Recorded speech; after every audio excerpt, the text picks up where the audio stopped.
আগামী ফেব্রুয়ারি মাসের মধ্যে নতুন রাজনৈতিক দলের ঘোষণা আসবে বলে জানিয়েছেন জাতীয় নাগরিক কমিটির সদস্য সচিব আক্তার হোসেন।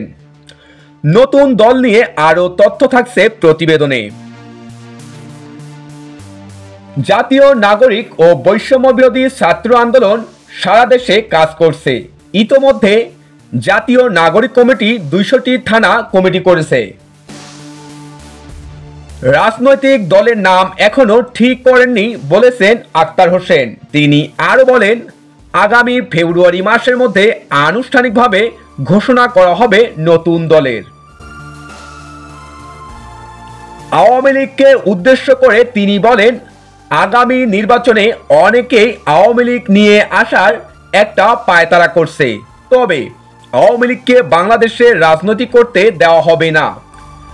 যারাই আওয়ামী লীগকে নির্বাচনে আনার চেষ্টা করবে তাদের বিরুদ্ধেই দেশের জনগণ সর্বশক্তি দিয়ে রুখে দাঁড়াবে।